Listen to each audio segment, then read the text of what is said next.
जी news channel मध्ये सर्व प्रेक्षकांचं हार्दिक स्वागत। ताज्या घडामोडी पाहण्यासाठी जी न्यूज चॅनलला सबस्क्राइब करा। दिवाळीचा सण व्यापारी बांधवांसाठी आनंदाची पर्वणी आहे। खतावण्या, लक्ष्मी वही, रोजमेळ वही, कॅशबुक, डुप्लिकेट बुक्स आणि अजून बरंच काही। हो, कुठे मिळणार? विवेकानंद पुस्तकालय। सगळं काही मिळवा अतिशय कमी दरात फक्त विवेकानंद पुस्तकालयामध्ये। खरेदीसाठी आता दूर जाऊ नका, भेट द्या कर्जत एसटी स्टँड समोर असलेल्या विवेकानंद पुस्तकालय। व्यापारासाठी तुमच्या विश्वासाचं ठिकाण विवेकानंद पुस्तकालय, एसटी स्टँड समोर, Karjat. Arunoday milk and milk product limited आयोजित दीपावली फराळ व दूध उत्पादकांना लाभांश वाटप या कार्यक्रमाचे ज्यांच्या उपस्थितीमध्ये हा गोडासा कार्यक्रम पार पडत आहे असे कर्जत जामखेड विधानसभा मतदारसंघाचे आणि राज्याचे आमचे नेते आदरणीय रोहितदादा, ज्यांनी खऱ्या अर्थाने या ठिकाणी आपली उपस्थिती दाखवली आणि आपल्या परिवाराचा स्नेह जपण्याचं काम केलं अशा किरण पाटील आणि अमोल पाटील यांना धन्यवाद देतो की हे गेले 8 वर्षापासून या संस्थेच्या माध्यमातून आपण लाभांश वाटपाचा कार्यक्रम करत आहे। 1980ला आपल्या वडिलांनी आपल्या परिवाराने ही संस्था सुरू केली आणि त्या संस्थेचं एक छोटं रोपटाच या ठिकाणी वटवृक्ष आपल्याला पाहायला मिळत आहे। आणि लाभांश वाटप आत्ताच्या कालखंडामध्ये सहकारी संस्थेमध्ये लाभांश ते सोडून द्या, ती संस्था सुद्धा पाहायला मिळत नाही। आणि तुम्ही सुद्धा किरण पाटील 8 वर्ष झालं, प्रत्येक 6 वर्ष झालं प्रत्येक कार्यक्रमाला रोहितदादा या ठिकाणी उपस्थित आहे। आजच्या कार्यक्रमाला जयश्रीताई उपस्थित आहे। मी तर कायम छाती ठोकून सांगतो, राज्यामध्ये 2 तालुक्यामध्ये सहकार जिवंत राहिला राज्यात, तो म्हणजे बारामती आणि त्यानंतर संगमनेरमध्ये जिवंत राहिला। आणि सहकार कसा असावा ते 2 ठिकाणी गेल्यानंतर पाहायला मिळतो। आपला सहकार कसा पारदर्शकपणे असावा। प्रत्येकाला दिवाळीच्या माध्यमातून अनेक लाख रुपयाचा डिव्हिडंड त्या ठिकाणी संस्थेच्या माध्यमातून मिळत आहे। त्यामुळे अशा चांगल्या नेतृत्व करणाऱ्या माणसांच्या हस्ते आपला हा लाभांश वाटप त्या ठिकाणी होत आहे। वास्तविक पाहिलं तर माझ्यासारख्याचा लकीनी नंबर लागला। मी आणि सहकाराचा काही संबंध येत नाही का नाही, सहकाराचा संबंध येत नाही। मी तर कायम सांगतो तुम्हाला, 1000 कोटी रुपयाची बँक माझ्या ताब्यात द्यायची, 6 महिन्यांनी विचारायचं खडखडाट बँकेचं। कुणी आलं का लय तारमळी देऊन टाका, जाऊन द्या। आणि मागायला वसुलीवाले गेले ते माझ्याजवळ जर येऊन रडला ना, मी म्हणून नका घेऊ रावले तारमळे ते, जाऊन द्या भाऊ, दे धर माझ्या खिशातून घेऊन जा भाऊ। त्यामुळे सहकार चालवायला माणूस टिक लागतो किरण पाटील तुमच्यासारखा, आणि तुमच्या ते परिवाराला वारसा आहे। सहकार चालवत असताना आपल्या स्वतःचं हित न बघता समाजाचं हित पाहणारे तुम्ही मंडळी हे सगळ्यात महत्वाचं आहे। नाही तर सहकार चालवतात काय, पण आपलं कसं जुळण हे बघणारे तुम्ही सगळे समाजाचं हित जोपासणारी माणसं आहे। राज्यामध्ये खऱ्या अर्थाने सहकार राज्यात नाही, मी तर कायम सांगतो देशामध्ये सहकार जर कोणामुळे टिकून राहिला असेल ना, आदरणीय पवार साहेबांमुळे सहकार टिकून राहिला आणि त्यांच्या नेतृत्वाखाली आपण सगळेजण काम करत आहे। आज थोरात साहेब सुद्धा त्यात पावलापाऊल ठेवून अतिशय चांगल्या पद्धतीत सहकार चालवत आहे। मग अशा आमच्या शेतकरी नेत्यांनी सांगितलं की सहकारी कारखान्याची काय परिस्थिती, सहकारी कारखान्यात रोहितदादा येत आहे म्हणून मी बोलत नाही, पण रोहितदादांनी सांगितलं आज दिवाळीला आज सुरुवात होती, आज अकाउंटकडे पहा, नाही तर कारखानदारांच्या पगाराची काय हालत आहे माहिती तुम्हाला, लय अवघड परिस्थिती। पण इथं कुठलाच महिना थकणार नाही। तर प्रत्येक शेतकऱ्याला, माझ्या ऊस उत्पादक शेतकऱ्याला पगार मिळाला पाहिजे, त्याच्या वेळेत त्याचं ते ऊसाचं बिल मिळालं पाहिजे। या भावनेतून सहकार चालवणारी माणसं आहे। तर तुमचं काम कसं आहे, सरकार कोणचं असो त्याच्या विरोधात लढलं पाहिजे ही भूमिका। आणि तुम्ही जर ऊसावर बोलले नाही तर मग तुम्ही शेतकऱ्याचे नेतेच नाही, आहे का नाही। संजय तोडमल असो, सगळेच आपण संघर्षातून पुढे आलेली माणसं आहे। त्यामुळे अतिशय ही चांगली संस्था या ठिकाणी चालवण्याचं काम आमच्या किरण पाटलांनी सांगितलं। आणि किरण पाटील चॅप्टर पण तेवढेच आहेत व्यापारी साहेब। मला 8चा टायमिंग सांगितलं, 8ला यांना 10चा टायमिंग सांगितलं, आणि ताई तुम्हाला कितीचा टायमिंग सांगितलं? 9चा। आता हा माणूस उघडा पडला। मला वाटायचे माणूस सरळ आहे माझ्यासारखाच। हो यादव साहेब, मला वाटलं माणूस माझ्यासारखा सरळ आहे, पण मला तर कधी खिशात घातलं मलाच कळालं नाही। मी काल ह्याच भागातून जामखेड त्या भागातून गेलो, मी म्हणलं अरे गावाकडे जर गेलो तर सकाळ सकाळी येणं होणार नाही। ते किरण पाटील स्ट्रिक्ट माणूस आहे एक तर, आणि ते त्याचं लय ऐकावं लागेल। मी नगरमध्ये थांबलो 9 वाजता इथं आलो. दादा लय उशीर नाही झाला, 1 तासच उशीर झालाय. 9 वाजता बरोबर इथं आलो. ते कार्यक्रम इथं आल्यावर मला रात्री कोणाचा तरी फोन आला, कार्यक्रम 10 वाजता. मी नाही राव, मला 8चा टायमिंग दिला. म्हणले पुढल्याला माहित नसं ना, अधुरी माहिती. आता इथून पुढे तुमच्या कार्यक्रमाला 2 तास ठीक आहे. समाजासाठी लढणारा माणूस आहे आणि स्पष्ट वक्ता आहे, निस्वार्थी काम करणारा कार्यकर्ता आहे. माझा आणि त्यांचा काही संबंध नाही, पण लोकसभेच्या निवडणुकीत त्यांचा माझा संपर्क आला. या सगळ्या मंडळींचा, बिचारे घर घालून काम करणारी माणसं आहेत, सगळे व्यासपीठावर बसणारे. बरोबर आहे सर, सगळे घर घालून बिचारे काम करणारे माणसं. मी कायम थोरात साहेबांना सांगतो, खरंच कार्यकर्ते किती काय अपेक्षा ना, जे कार्यकर्ते आहेत ना ते पक्के आहेत बिचारे आणि निस्वार्थी काम करणारे कार्यकर्ते हे सगळे. त्यामुळे इच्छित आपल्या कार्यक्रमाला येणं हे आमचं सुद्धा कर्तव्य. आणि शेवट तुम्ही समाजासाठी लढत असता. आताच तर रोहित दादाने सगळं राज्यात काय चाललंय, देशात काय चाललंय, सगळ्या गोष्टीचा उजाळा दिला. ताईंनी सुद्धा सांगितलं, यांनीच सांगितलं आमच्या नावकऱ्यांनी, कॅन्सर तज्ञ आहे तुम्ही, कॅन्सरचे लय पेशंट नीट केलेत, पण आजच्या राज्यात लागलेलं कॅन्सर एकदा नीट करा ना, चांगलं जरा हाय पॉवरचे इंजेक्शन सापडतं का बघा जरा कुठेतरी. गरज आहे सध्या समाजामध्ये. मी तर कायम सांगतो, यांच्याकडे द्यायला काही नाही राहिले ताई. या राज्यामध्ये लोक विधानसभेच्या निवडणुकीत कर्जमाफी करू, हे करू, ते करू, बेरोजगारांना नोकरी लावू, उतारा कोरा करू, आणि काय झालंय काय नाही. आता लोक विचारायला लागले, अतिवृष्टी झाली ना, अतिवृष्टीच्या काळात हे मंत्रिमंडळातले मंत्री फिरले, मुख्यमंत्री फिरले, लोकांनी विचारलं नका बोलू, ते उतारा कोरा करणार होते, त्याचं काय झालं, गप झाले, काय नाही करता आलं. मग आता आपल्याला डायव्हर्ट कुठं करायचं. आता गावागावात जातीवाद निर्माण करून दिला, हिंदू मुस्लिम लढा, तुमचं झालं बरं वाईट ना तर तुमचं होणार आहे. आता लय तुम्हाला हिंदू मुस्लिम दंगल घडवायचे ना तर तुमच्या पोरं आणून घडवा ना दंगली. गुन्हे दाखल झाले तर तुमच्या पोरांवर गुन्हे दाखल होऊ द्या. तुमचे पोरं कुठेतरी चांगल्या शाळेत शिकतात आणि आमच्या गरीबाच्या बहुजनांच्या पोरांना दिलं एकदा पेटून का लागली, हिंदू मुस्लिम सुरू झालं. आता त्याच्यातून भागारा. मग आपल्या 4-6 लोकांना काय करायचं, 4-6 मंत्र्यांना तुम्ही ह्या जातीचं नेतृत्व करा, दिलं तुमच्यात लावून आपलं लागलं चढायला ना. आपल्या हातात आता मोबाईल आहे आणि आपल्या आता नवीन काही पोर आपले कोणाला तरी फोन करायचा, ते जरा व्हॉट्सअपला ते काय नेट का कशाचा बॅलन्स असतो, तो रिचार्ज जरा 10-15 रुपयाचं मारावं, जरा 10 रुपयाचं रिचार्ज मारून घ्यायचं. त्याने सुद्धा सांगायचं नरेंद्र मोदीने क्या किया.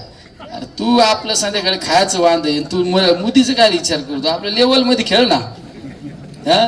ही अशी परिस्थिती, हे फक्त भुलवायचं काम आहे आपल्याला. या लोकांना धडा शिकावा लागणार आहे जिल्हा परिषदेच्या पंचायत समितीच्या निवडणुकीत सगळ्या. आता कोणीतरी सांगितलं किरण पाटील इतके हुशार आहे, तू मला 5.6 दादाला 5.6.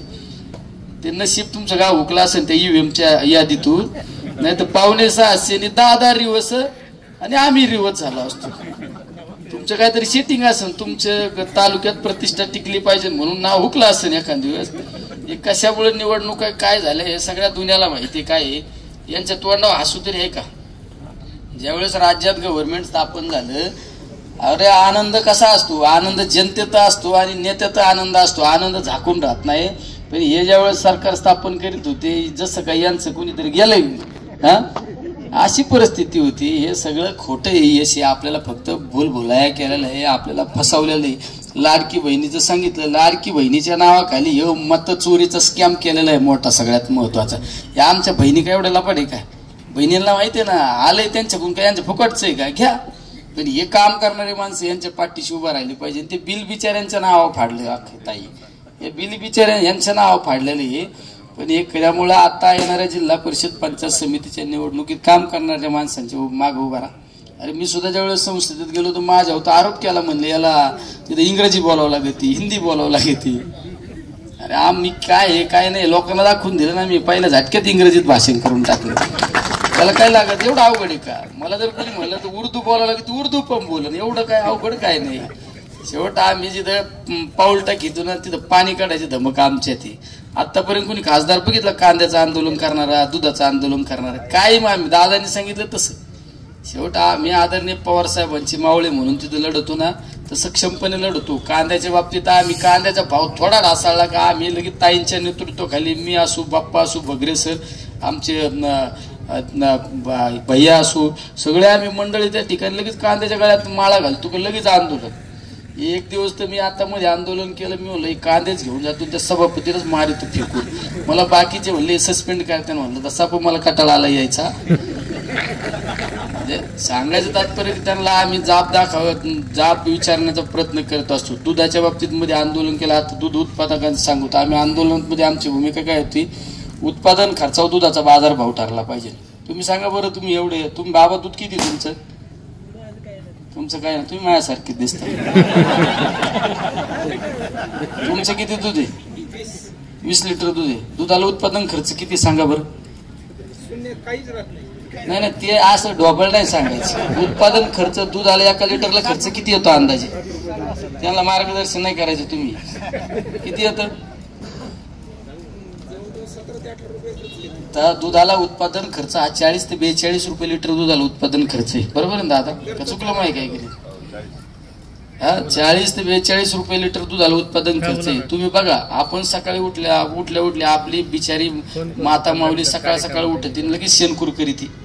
तिचं धरतं का कॅल्क्युलेशन? आपण नाही धरीत.